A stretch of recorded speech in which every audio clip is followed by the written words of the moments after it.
Embrace everyone, folks. You never know whether it might change someone's life.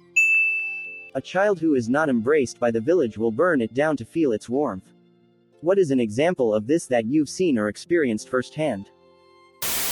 Does anyone know the actual story of King Shaka Zulu? He was literally that guy. Shaka was born as an illegitimate son of a Zulu, and was thus rejected by the Zulu settlements. He spent his childhood growing up in his mother's settlements and was then lent an army, which he used to take over the Zulu tribe. One of the greatest, but most intense, African warriors and monarchs of all time. I knew a girl a few years back who I think is a decent example of this. She was diagnosed with AD back in primary school and was shunned by her whole family because of it. As a result, she had low self-esteem and slowly grew a profound hatred for people, which resulted in everyone at school hating her, and as a result her hatred grew more. After her 17th birthday she ran away, but before she did she had spent about 5 years gathering dirt on everyone who wronged her. She released it all, which resulted in her parents splitting and a bunch of other kids being expelled or getting into shit with their parents, and if memory serves me correctly one kid even got disowned because of what everyone found out about him. She ended up running up to a family friends of mine and is still working on rebuilding her life. It's a shame because she is one of the nicest people I know and is very honest person. Everyone just treated her like crap, so she burned it all. If this is the right interpretation, but it is quite literal, I had a friend in elementary school who was neglected by his mom and beat by his dad. One day at school he told me he was going to get revenge, and I didn't really think of it. The next morning on the news we saw a report on a child who had caused a gas explosion by pouring gas on his parents while they were sleeping and throwing a match on them. He lost his right leg and had burns all over his lower body, and he killed both of his parents. He never went back to public school until the 6th grade when he finally showed up. I asked him where he'd been and he said the hospital, and then juvenile detention TLDR, child gets abused so he blows up his parents. Kid went to school. He was in special behavioral classes, and then was put into our class in 4th grade. My teacher was hard on him. One day, the kid had a tantrum and threw a chair. He was sent back to the special classes, which probably destroyed him. He continued on and in high school, was one of the freaks. Always wore a trench coat, in Texas, mind you, was into nerdy things. I talked to him sometimes, but wouldn't really call him a friend, more just nice to him. He would be reading a AD&D book and we'd chat about that, being my uncle got me into RPGs. In 11th grade, school went into lockdown for some unknown reason. Found out he committed suicide in one of the school bathrooms. Heard he wrote letters to faculty and friends prior to doing it. I work with kids who have mental health issues. Many of them have attempted suicide, ran away, self-harm, or have an addiction of some kind by their mid-teens. They always have some kind of traumatic family life that's pushed them to that problem. One thing we see again and again is the poor kid who comes in after the parent guardian has belittled them and told them what a piece of garbage they are for years. Eventually the kid starts acting out, which the adult uses as proof that she was right all along about the kid being an awful piece of shit. One kid I worked with was in and out of treatment programs for a couple of years and had exactly this kind of parents. Father was always on the road driving a truck and checked out when he was at home. Mom was personality disordered and extremely emotionally and verbally abusive. One day, while his father was on the road, this boy murdered his mother by bludgeoning her to death with a hammer while she slept in. Then he kept her body in the house for a few days, abusing the corpse before stuffing her remains into the trash can and leaving them on the curbside for pickup. I once attended a birthday party with a bouncy castle. The birthday kid and their friends kicked the younger sibling and his friend out, so they unplugged it and watched everyone's dismay as it deflated. Way to go, Mason. Badass moves for a 12-year-old. I used to be into amateur radio after a short stint in the Army Cadets. There was one guy, in the East Midlands, UK, who was one of the adult instructors. He was always telling us about amateur radio, and would hand out old, cheaper pieces of tech he'd tried out and wasn't keeping. Anyway, he was a little weird, overly friendly with adults, never had any bad vibes around the kids, and obviously had some social anxiety which he was compensating for. Personally, I suspect he was on the autistic spectrum, but who knows. After I left the cadets and went to uni, I stayed in touch on Facebook. We were in the same Facebook group for amateur radio hobbyists. He always liked to do things by the book, and instilled in us the importance of being responsible and socially conscious with our radio use.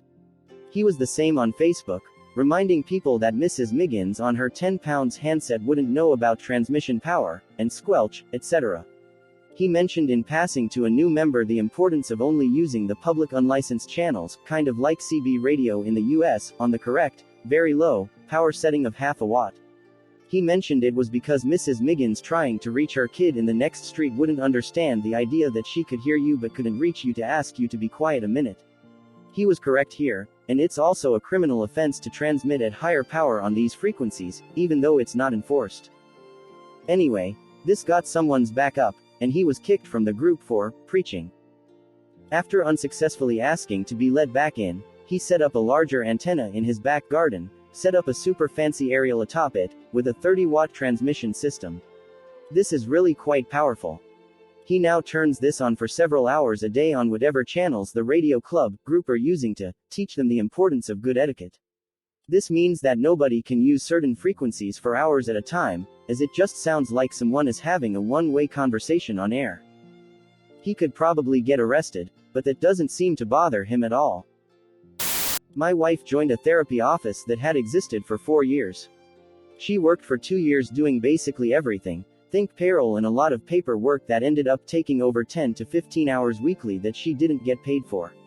She had been made equal partner after 1 year. She was never appreciated this whole time.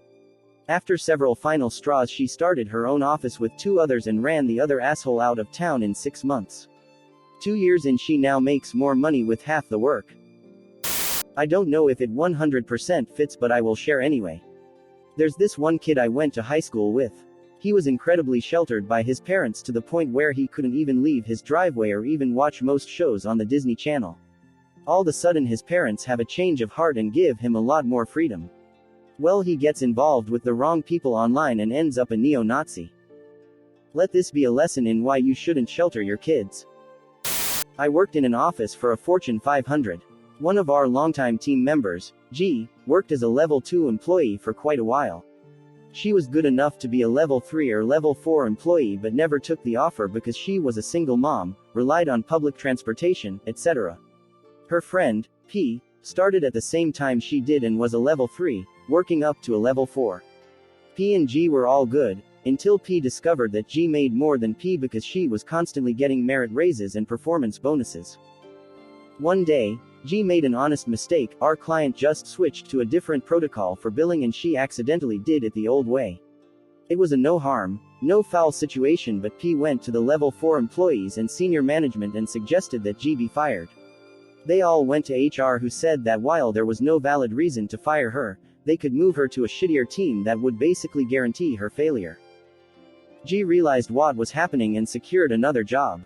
We were going to be off for 4 days for Christmas, and G quit Thursday by leaving an after-hours voicemail. G knew that the message wouldn't be received until Monday morning, so she sent out an email to the entire building, time to be sent at 11:59 Christmas Eve. The email detailed how P was having an affair with her Bill while her husband was deployed, how one senior manager took this job because he was fired for embezzlement and lost his CPA license, and how one of our male level 3 employees requested a transfer because our married department manager was sexually harassing him. We got in at 8, HR and IT got in at 9. It was a shitshow Monday morning. Quite a few people quit that day. And to think, it all could have been avoided. I guess I would maybe count to this. I cut my relatives out of my life when I was 19, they had spent my life tormenting me and treating me like dirt. With me gone, there's my aunt, my uncle, my grandmother, and my dad. My dad being the youngest at 58 years old now. No younger generation to take care of them. My aunt would be prepared for that, but my dad and my grandmother were banking all their hopes in me caring for them in their old age. So much so they would make fun of me for how incapable I was of domestic tasks. For example, I didn't learn how to use a washing machine until I googled it at 19, but when I asked them to show me, they always made excuses. Your school should be teaching you that. You should know how to do that, figure it out. I'll show you some other time. They never would show me though, they liked having evidence of what a horrible, incompetent, and lazy person they saw me as. They also didn't want me to be able to live independently, because that would make it easier for me to move out, which would mean I wouldn't be at their immediate use. I also lied and said that I was required to live on campus for the first year when I went to university. I wasn't planning to cut contact yet, but I was desperate for a taste of independence. My aunt gave me my birthday money early so that I could afford the deposit. I felt awful, because my aunt was actually the only one who had ever stood up for new, but keeping in contact with her would have been too complicated, and I'm certain she would have put some pressure on me to mend things with the others. Not even a month after I moved into my student accommodation, I got into an argument with my dad and finally stood up for myself. I cut contact, and with that I was expecting to become homeless once finished my first year and my lease finished. I was too mentally ill to complete my studies and hold down a job at the same time. As luck would have it, everything turned out fine. A lot of bumps in the road, but I graduated, didn't end up homeless, and I'm now working in the healthcare system. I don't exactly regret cutting contact, but I'll admit I should have done some research on my options for homelessness instead of hoping for the best. I nearly destroyed my life. Thanks for watching. If you like it or dislike it, and please do subscribe to my channel. I'm out, bye.